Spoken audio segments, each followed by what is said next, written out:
नमस्कार दोस्तों, स्वागत है आपका स्टडी फॉर सिविल सर्विसेज में। वीडियो को पूरा देखिए। कोई भी आपका फीडबैक है, कोई सजेशन है, तुरंत वीडियो में कमेंट करके जरूर बताइए। अच्छा लगे तो वीडियो लाइक जरूर कर लीजिए और ऐसे वीडियो लगातार फ्री में पाने के लिए चैनल को तुरंत सब्सक्राइब कर लीजिए और बेल आइकन को जरूर टैप कर लीजिए ताकि आगे भी सारे वीडियो आपको मिलते रहे। यूट्यूब में फॉलो करते हैं तो प्लीज ये वाला फ्री टेलीग्राम चैनल जरूर ज्वाइन कर लीजिएगा। सारे नोटिफिकेशन, सारे अपडेट यहीं पे आते हैं, ध्यान रखिएगा। स्टडी फॉर सिविल सर्विसेज का कोई भी पेड ग्रुप अगर आपको ज्वाइन करना है तो सिर्फ 85648050969062386445 यही नंबर है हमारे, सिर्फ जहां पे कॉल या व्हाट्सएप कर सकते हैं।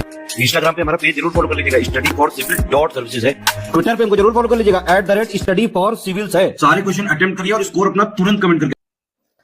नमस्कार दोस्तों, आप सभी का स्वागत है स्टडी फॉर एग्जाम्स में। दोस्तों, यह इलाहाबाद हाई कोर्ट के लिए सामान्य अध्ययन सीरीज का छठा वीडियो है। इसमें हम लोग कुछ मोस्ट इंपॉर्टेंट क्वेश्चन की प्रैक्टिस करेंगे। तो आइए हम लोग वीडियो शुरू करते हैं। Tata power solar systems limited ने उत्तर प्रदेश में घर घर सोलर पहल की शुरुआत कहां से की? लखनऊ, प्रयागराज, वाराणसी या कानपुर? तो यह जो पहल शुरू की गई है Tata power solar system limited द्वारा, यह जो पहल शुरू हुई है यह वाराणसी से पहल शुरू हुई है। तो इसका जो ऑप्शन तीसरा वाला है वो आपका सही है। इसके तहत जो है 1,08,000 रुपए की जो है सब्सिडी दी जाएगी केंद्र सरकार और राज्य सरकार को मिलाकर। तो तीसरा ऑप्शन इसका सही है। यहाँ पर तरफ दिवस दिए गए, दूसरी तरफ जो है दिन दिया गया है। आपको सम्मिलित करना है। विश्व कैंसर दिवस, अंतर्राष्ट्रीय नर्स दिवस, राष्ट्रीय टीकाकरण दिवस, विश्व स्वास्थ्य दिवस 4 फरवरी, 12 मई, 16 मार्च, 7 अप्रैल। जैसा कि हम लोग जानते हैं प्रत्येक वर्ष जो है विश्व कैंसर दिवस 4 फरवरी को मनाया जाता है। अंतर्राष्ट्रीय नर्स दिवस 12 मई को मनाया जाता है। राष्ट्रीय टीकाकरण दिवस जो है यह आपका 16 मार्च को मनाया जाता है और विश्व स्वास्थ्य दिवस ये आपके 7 अप्रैल को मनाया जाता है। इस प्रकार जो है इसका जो पहला ऑप्शन है वो आपका सही है।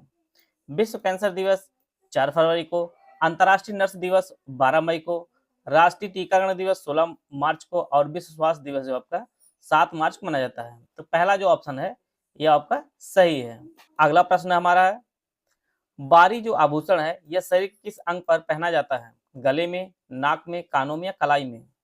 तो बारी जो आभूषण होता है यह नाक में पहना जाने वाला एक आभूषण है। जैसे नथिया पहनी जाती है उसी प्रकार जो है बारी आभूषण को नाक में पहना जाता है। इसका जो दूसरा ऑप्शन है यह आपका सही है। आते हैं अगला प्रश्न लोग। भारत द्वारा चलाया गया ऑपरेशन संदर्भ में यहाँ पे आपको सम्मिलित करना है। कौन सा ऑपरेशन किस देश में चलाया गया था? Operation Indravati, operation Kaveri, operation Ganga, operation Devi Shakti? Afghanistan, Sudan, Ukraine, Haiti?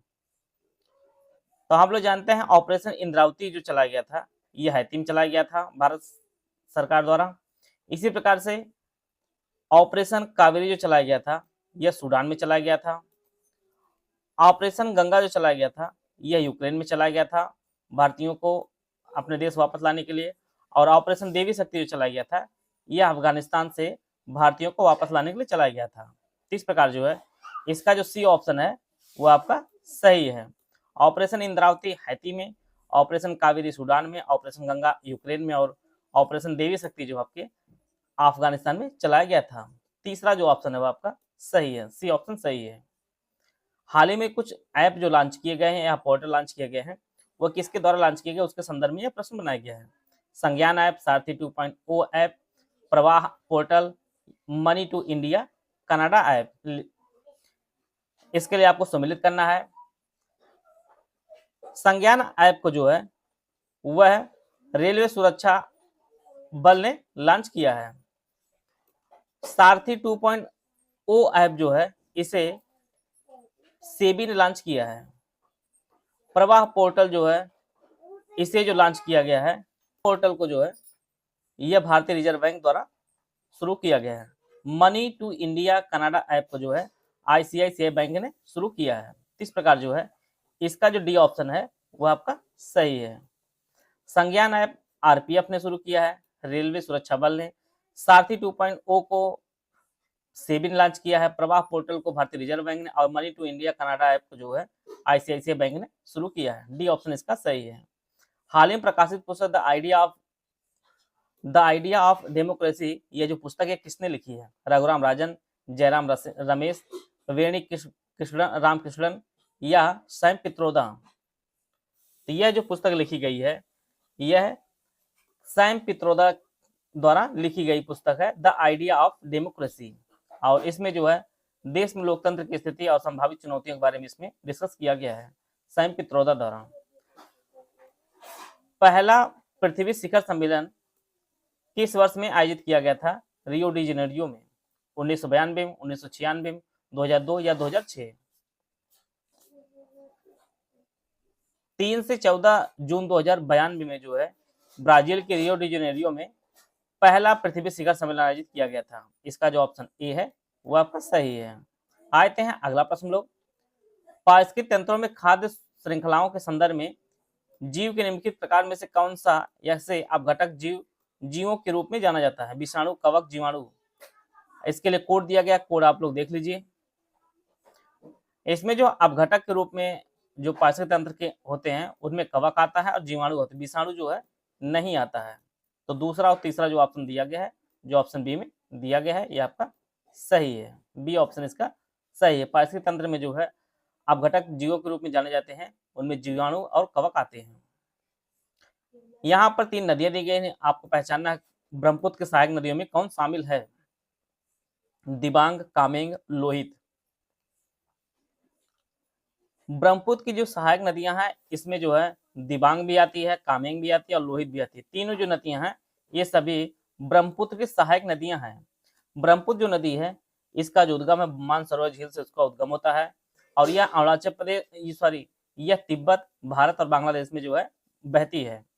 इसका यह जो भारत में प्रवेश करती है अरुणाचल प्रदेश में, इसके अन्य नाम है और कई बार परीक्षाओं में इसके नाम से भी प्रश्न पूछा गया है। जैसे तिब्बत में से सांगपोंग नाम जाना जाता है, अरुणाचल प्रदेश में दिहांग नाम जाना जाता है, असम में ब्रह्मपुत्र और बांग्लादेश में से जमुना के नाम से जाना जाता है। ये सभी फैक्ट आप लोग नोट करते चलिए, परीक्षा में यहाँ से भी प्रश्न पूछा जाता है। आगे बढ़ने से पहले आपको बताना चाहता हूँ इलाहाबाद हाई कोर्ट की जो वैकेंसी आई है उसके लिए हमारा कंप्लीट स्टडी मटेरियल कोर्स शुरू किया गया है। इसमें आपको सिलेक्शन मटेरियल दिया जाएगा, पीडीएफ नोट्स दिए जाएंगे, रिकॉर्डेड क्लासेस दी जाएगी और इसकी जो वैलिडिटी होगी 3 मंथ की होगी। इसकी जो फीस है वो एक्चुअली है 999 की, लेकिन आप जो है ज्ञान सर कोड ये यूज करेंगे आप लोग जो है कूपन कोड, तो आपको 20% ऑफ हो जाएगा और इसकी जो प्राइस हो जाएगी 799 रुपये हो जाएगी। इसी प्रकार से ओनली टेस्ट सीरीज का जो ग्रुप है इसकी जो फीस है वह 599 की है, जिसमें आप लोग ज्ञान सर कूपन कोड यूज कर देंगे तो आपको 20% डिस्काउंट मिल जाएगा और इसकी जो फीस हो जाएगी 479 रुपये हो जाएगी। तो इस कोर्स को लेकर जो है अपनी तैयारी को और बेहतर कर सकते हैं और अपनी एक सीट जो है सुरक्षित कर सकते हैं। चाबहार के बाद हाल ही में भारत के किस देश में दूसरे विदेशी बंदरगाह सितवे को संचालित करने का अधिकार मिल गया है? आपको बताना है कि सितवे जो बंदरगाह है किस देश में है? ईरान, बांग्लादेश, श्रीलंका या म्यांमार? सबसे पहले चाबहार के बारे में जान लेते हैं। चाबहार जो बंदरगाह यहाँ पर भारत को अधिकार मिल गया है संचालक करने का और ये आपके ईरान में स्थित है। और दूसरा जो आपका सितवे भी हाल ही मिला है ये आपके म्यांमार में है। भारत का पूर्वोत्तर की जो कनेक्टिविटी है इससे बढ़ जाएगी। डी ऑप्शन इसका सही है। सितवे का जो संचालन मिला है ये आपके म्यांमार में स्थित है। यहाँ पे 4 नदी घाटी बेसिन दी गई है। आपको बताना क्षेत्रफल देश से जो है सबसे बड़ी बेसिन किसका है? कावेरी, नर्मदा, महानदी या ताप्ती? तो इसका जो सही आंसर है वो ऑप्शन सी, महानदी का जो क्षेत्रफल की दृष्टि से देखा जाए बेसिन जो है सबसे बड़ा है। महानदी जो बेसिन 1,41,589 वर्ग किलोमीटर है, नर्मदा का 98,796 वर्ग किलोमीटर है, ताप्ती का 65,165 और कावेरी का 81,155 वर्ग किलोमीटर इसका कुल जो है बेसिन है। तो सबसे बड़ा जो बेसिन वो आपका महानदी का है। सी ऑप्शन इसका सही है। आरंभ से शुरू करते हुए निम्नलिखित संस्थाओं का स्थापना का जो है कालानुक्रम से आपको लगाना है। Fort William college Calcutta, Asiatic society of Bengal, Sanskrit college Banaras, Calcutta मदरसा। फोर्ट विलियम कॉलेज जो स्थापना हुई थी वह 1800 में हुई थी। एशियाटिक सोसाइटी ऑफ इंडिया जो स्थापना हुई थी 1784 में हुई थी। संस्कृतिक कॉलेज बनारस जो स्थापना हुई थी 1791 में हुई थी और कलकत्ता मदरसा की स्थापना जो है 1781 में हुई थी। तो इस प्रकार जो है इसका जो सही आंसर है वो ऑप्शन बी इसका सही आंसर है। सबसे पहले जो है आपका कलकत्ता मदरसा आएगा, फिर इसके बाद एशियाटिक सोसाइटी ऑफ बंगाल आएगी, फिर इसके बाद संस्कृत कॉलेज बनारस आएगा, अंत में आपका फोर्ट विलियम कॉलेज कलकत्ता आएगा। तो बी वाला ऑप्शन इसका सही है। यहाँ पर आपको सुमिलित करना है। एक तरफ चारों वेद दिए गए हैं, ऋग्वेद, यजुर्वेद, सामवेद, अथर्ववेद दिए गए हैं, और वह किसके लिए, इसकी क्या विशेषताएं हैं, उसके संदर्भ में आपको सुमिलित करना है। संगीत में ऋचाएं, ऋचाएं और अनुष्ठान, तंत्र और मंत्र, ऋचाएं और प्रार्थना। जैसा कि हम लोग जानते हैं कि ऋग्वेद में जो है वह विशेष रूप से ऋचाएं और प्रार्थना दी गई है। दूसरा आपका यजुर्वेद है। यजुर्वेद में जो है ऋचाएं और अनुष्ठान दिया गया है। सामवेद संगीत का जनक जानते हैं हम लोग, संगीत में इसमें ऋचाएं दी गई हैं। और अथर्ववेद में जो है तंत्र मंत्र और जादू टोना है। तो इस प्रकार जो है इसका जो पहला ऑप्शन है वो आपका सही है। ऋग्वेद में ऋचाएं और प्रार्थना है, यजुर्वेद में ऋचाएं और अनुष्ठान है, सामवेद जो है संगीत में ऋचाएं दी गई हैं, और अथर्ववेद में तंत्र मंत्र दिया गया है। तो ये ऑप्शन इसका सही है। प्रशासन इकाई का सही अनुक्रम आपको पहचानना है। यहाँ पे दिया गया है, आप लोग ऑप्शन पढ़ लीजिए। प्रशासन, प्राचीन काल में जो प्रशासन का जो सही अनुक्रम है वह सबसे पहले कुल आता है, फिर इसके बाद ग्राम बनता है, ग्राम से जो है विश्व बनता है, विश्व से जन बनता है, और जन से आपका राष्ट्र बनता है। तो इसका जो पहला ऑप्शन है वो आपका सही है। यह जो प्रशासन की इकाई का सही अनुक्रम है, सबसे पहले कुल जो घर होता है, फिर घर से गांव बनता है, गांव से विश्व बनता है, विश्व से जन बनता है, जन से आपका राष्ट्र बनता है। ये ऑप्शन इसका सही है। संसद ने किस वर्ष नागरिकता अधिनियम स्वीकृत किया है? 1950, 1955, 1960 या 1965? तो भारतीय संसद ने जो है नागरिकता अधिनियम जो स्वीकृत किया था वर्ष 1955 में स्वीकृत किया है। इसका जो ऑप्शन बी है वो आपका सही है। प्रथम 3 व्यक्तियों को जो भारत रत्न पुरस्कार प्राप्त प्रदान किया गया था, आपको पहचानना उनमें कौन शामिल नहीं थे? Doctor CV Raman, doctor S Radhakrishnan, Abdul Ghaffar Khan या सी राजगोपालचारी। भारत का जो सर्वोच्च नागरिक सम्मान है वह हमारा भारत रत्न पुरस्कार है, और यह जो है वर्ष 1954 में पहली बार दिया गया था, जिनमें 3 व्यक्ति शामिल थे, doctor CV Raman, S Radhakrishnan थे, सी राजगोपालाचारी। 3 लोगों को दिया गया था।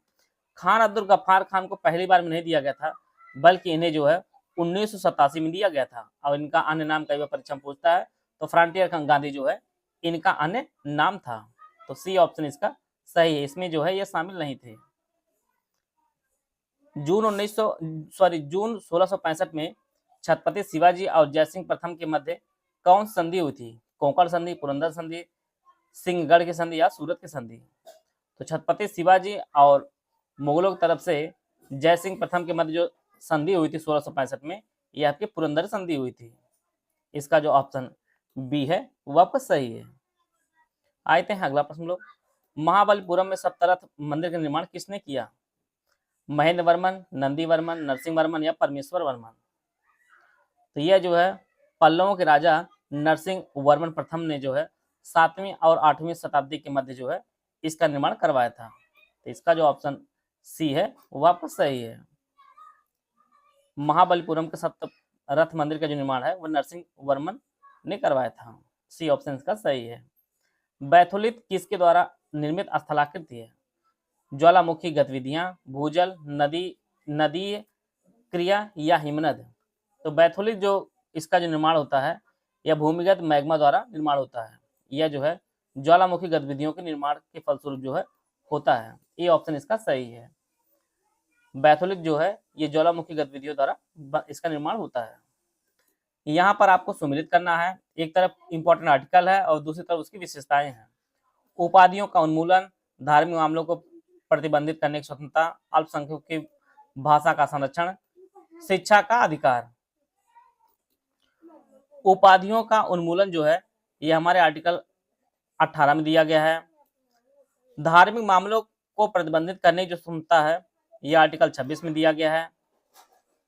अल्पसंख्यकों की भाषा का संरक्षण जो दिया गया है यह आर्टिकल 29 में दिया गया है। और शिक्षा का अधिकार जो है यह आर्टिकल 21A में दिया गया है। तो इस प्रकार जो है ऑप्शन डी इसका सही है। उपाधियों का उन्मूलन आर्टिकल 18 में दिया गया है। धार्मिक मामलों को प्रतिबंधित करने की स्वतंत्रता जो दी गई है ये हमारे आर्टिकल 26 में दी गई है। अल्पसंख्यक भाषा का संरक्षण जो है आर्टिकल 29 में दिया गया है और भाषा और शिक्षा का जो अधिकार है ये आर्टिकल 21A में दिया गया है। डी ऑप्शन इसका सही है। निम्न में कौन से प्रकार की आर्थिक गतिविधि संपूर्ण ग्रामीण स्थायित्व को निर्धारित करती है? प्राथमिक, तृतीयक, द्वितीयक या इनमें से कोई नहीं। जो ग्रामीण क्षेत्रों को स्थायित्व को निर्धारित करती है यह प्राथमिक गतिविधि होती है। ये ऑप्शन इसका सही है। थाई पूसम एक जो धार्मिक त्योहार है भारत में किस राज्य में मनाया जाता है? आंध्र प्रदेश, कर्नाटक, उड़ीसा, तमिलनाडु। तो थाई पूसम जो धार्मिक त्योहार है यह भारत के तमिलनाडु में मनाया जाता है और इसमें जो भगवान मुरुगन की जो है पूजा की जाती है। अब भगवान मुरुगन जो है ये भगवान शिव और पार्वती के पुत्र माने जाते हैं। इसका जो ऑप्शन डी है वो आपका सही है। कहते हैं अगला प्रश्न लोग, निम्नलिखित में से कौन सा रोग वायरस से होता है? टाइफाइड, ल्यूकेमिया, फाइलेरिया या रेबीज। तो दिए गए जो रोग हैं इनमें से रेबीज जो है यह विषाणु से होने वाला रोग है और यह विशेष रूप से जो है तंत्रिका तंत्र को प्रभावित करता है। डी ऑप्शन इसका सही है। यहाँ पर आपको पहचानना है कौन सा ही सुमिलित नहीं है। भरतनाट्यम तमिलनाडु, कथकली कर्नाटक, ओडिशा, कुचिपुड़ी आंध्र प्रदेश। भरतनाट्यम जो है यह तमिलनाडु में होता है, ओडिसी ओडिशा में होता है, कुचिपुड़ी जो नृत्य है यह आंध्र प्रदेश का है, कथकली जो कर्नाटक का नहीं बल्कि यह जो है केरल का है। तो इसका जो ऑप्शन बी है वो आपका सही है। दक्षिण अफ्रीका से लौटने के बाद महात्मा गांधी की पहली बड़ी सार्वजनिक उपस्थिति फरवरी 1916 में किसके उद्घाटन में हुई थी? मद्रास विश्वविद्यालय, कलकत्ता विश्वविद्यालय, बनारस हिंदू विश्वविद्यालय या बॉम्बे विश्वविद्यालय। तो महात्मा गांधी की सबसे बड़ी पहली जो बड़ी सार्वजनिक उपस्थिति दर्ज की गई थी वह फरवरी 1916 में दर्ज की गई थी और उस समय जो है BHU जो बनारस हिंदू विश्वविद्यालय है उसके उद्घाटन के समय जो है दर्ज की गई थी। तो इसका तीसरा जो ऑप्शन है वो आपका सही है। आशा है आप सभी को बहुत कुछ जानने को मिला होगा। आप लोग कितने प्रश्न सही हो आपको कमेंट बॉक्स में जरूर बताइएगा। मिलते हैं नेक्स्ट वीडियो में, तब तक जय हिंद जय भारत।